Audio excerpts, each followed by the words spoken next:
আসসালামু আলাইকুম ওয়া রাহমাতুল্লাহ। প্রিয় দর্শক, আমাদের গুনাহের পরিমাণ যদি সাগরের ফেনা রাশির মতো হয়ে যায়, মহান রব্বুল আলামিনের এই গুনাহগুলোকে ক্ষমা করতে এক মুহূর্তেরও সময় লাগবে না। সুবহানাল্লাহ। মহান রব্বুল আলামিন পবিত্র কুরআনুল কারীমের মধ্যে ইরশাদ করেন, হে ঈমানদাররা, তোমরা পরিপূর্ণ মুসলমান না হয়ে কবরের মধ্যে আসিও না। প্রিয় দর্শক, একটু ভেবে দেখুন, আমরা ঈমানদারি এখনো হতে পারি নাই। নবী সাল্লাল্লাহু আলাইহি ওয়াসাল্লাম বলেন, আমার উম্মতের মধ্যে এমন একটি জামানা আসবে, যেই জামানার মধ্যে সন্ধ্যাবেলা থাকবে কোনো মানুষ মুমিন, সকালবেলা উঠবে সে বেঈমান হয়ে, আবার সকালবেলা থাকবে সে মুমিন, সন্ধ্যাবেলা সে থাকবে বেঈমান হয়ে। তো প্রিয় দর্শক, আমরা কিন্তু সেই জামানায় আছি, যেই জামানার মধ্যে দাজ্জালের ফিতনার কোনো অভাব নেই। প্রিয় দর্শক, আজকের ভিডিওতে আমি আপনাদেরকে এমন একটি ইস্তেগফারের কথা বলবো, যেই ইস্তেগফারটি যদি আপনি আসরের নামাজের পর এক ধ্যানে বসে 21 বার পাঠ করতে পারেন, ইনশাআল্লাহ আপনার জীবনের যত রকম গুনাহ থাকুক না কেন, সগীরা কবিরা, জানা অজানা, ইচ্ছায় অনিচ্ছায় যত রকমের গুনাহ থাকুক না কেন, মহান রব্বুল আলামিন এক মুহূর্তের মধ্যেই ক্ষমা করে দিবে ইনশাআল্লাহ। তবে এতটুকু আপনাকে নিয়ত করতে হবে যে আর জীবনেও আমি গুনাহ করব না, তাহলে মহান রব্বুল আলামিন আপনাকে ক্ষমা করে দিবেন।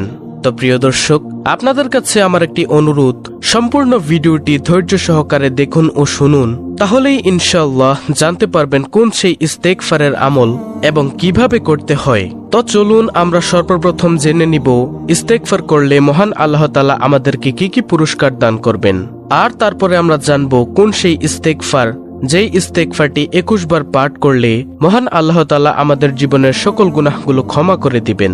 তো চলুন আমরা জেনে আসি ইস্তেগফার পাঠকারীর কয়েকটি পুরস্কার সম্পর্কে।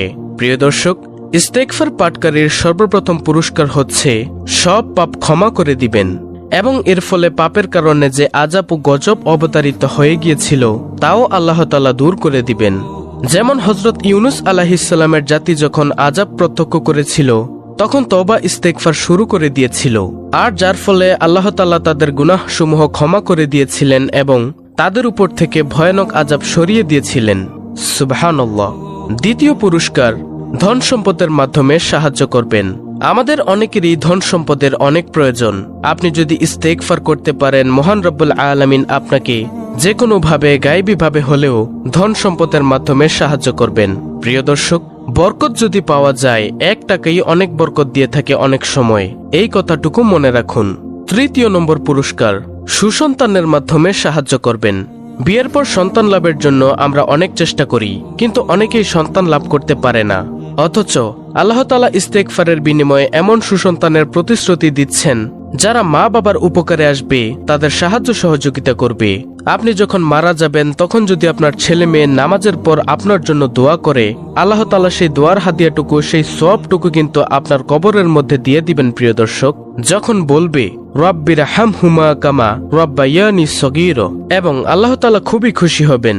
তাই প্রিয় দর্শক, বেশি বেশি পরিমাণে ইস্তেগফার করুন, ইনশাআল্লাহ সুসন্তানের মাধ্যমে আপনাকে সাহায্য করবেন মহান আল্লাহ তাআলা। তার পরবর্তী পুরস্কার হচ্ছে নদী নালা প্রবাহিত করবেন। বর্তমানে নদী নালার বহমানতা একেবারেই কমে গেছে। বহু নদী শুকিয়ে খেলার মাঠে পরিণত হয়েছে। কেন? শুধুমাত্র আমাদের গুনাহের কারণে। আপনি যদি এবং আমি যদি বেশি বেশি ইস্তেগফার করতে পারি, মহান আল্লাহ তাআলা আমাদের গুনাহগুলো ক্ষমা করে দিবেন এবং নদী নালার প্রবাহমান সুন্দর করে দিবেন। সুবহানাল্লাহ। প্রিয় দর্শক, তার পরবর্তী পুরস্কার হচ্ছে সুখময় জীবন দান করবেন। বর্তমানে বহু তরুণ তরুণী এবং বহু দম্পতি অশান্তির আগুনে জ্বলছে, সুখের সন্ধানে হন্য হয়েও ব্যর্থ হচ্ছে। আর আমরা যদি এই ইস্তেগফারের আমল করতে পারি, ইনশাআল্লাহ মহান আল্লাহ তাআলা আপনাদের এবং আমার শারীরিক মানসিক যত রকমের অশান্তি আছে সকল কিছু দূর করে দিবেন ইনশাআল্লাহ। তার পরবর্তী পুরস্কার হচ্ছে বাগবাগিচা দান করবেন, অর্থাৎ প্রচুর ফল ফলাদি, শাকসবজি, তরিতরকারি এবং ফসলাদিতে অনেক বরকত দান করবেন।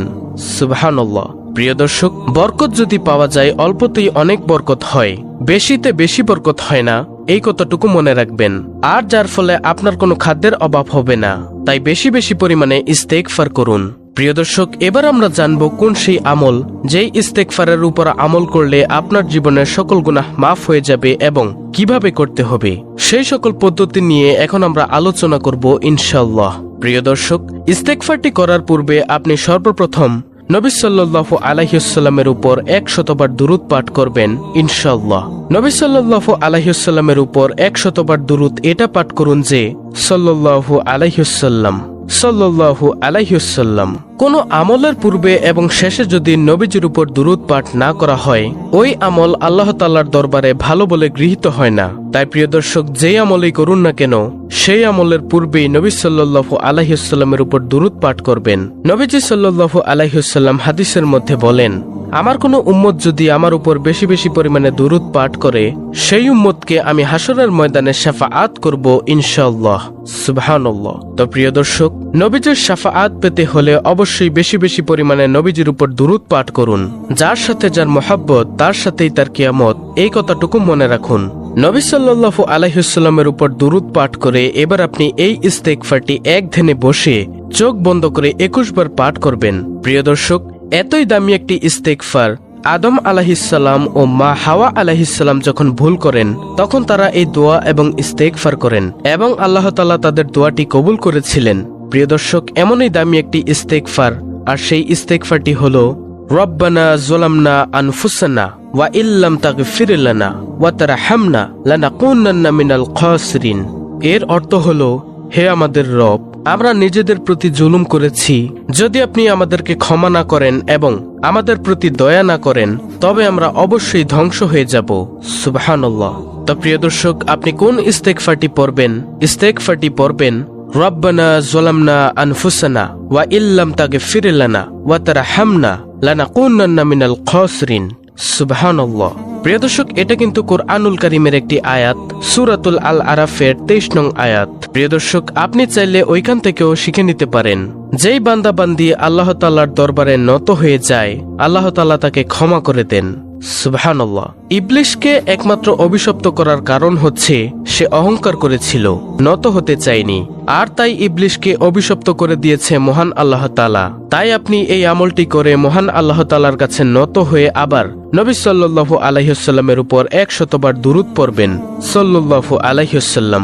এইবার আল্লাহ তাআলার দরবারে চোখের পানি ফেলে দুইখানা হাত তুলিয়া মোনাজাত করবেন।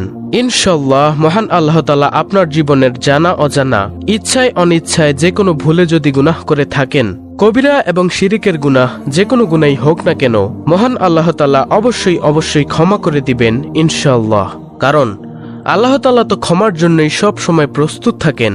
মহান রব্বুল আলামিন প্রত্যেক দিন অর্থাৎ প্রত্যেক রাতে তাহাজ্জুদ নামাজের সময় মহান আল্লাহ তাআলা প্রথম আসমানে নেমে এসে ডাকেন, হে বান্দা বান্দিরা, তোমরা উঠো, তোমাদের কি দরকার চাও? তোমরা কি বেশি গুনাহ করে ফেলেছ? তোমরা আমি আল্লাহর কাছে চাও, আমি তোমাদেরকে ক্ষমা করে দিব। তোমাদের ধন সম্পদ দরকার, তোমাদের শান্তি দরকার, তোমরা কি বিপদে আছো? তোমরা আমার কাছে চাও, আমি তোমাদের আশা পূরণ করব।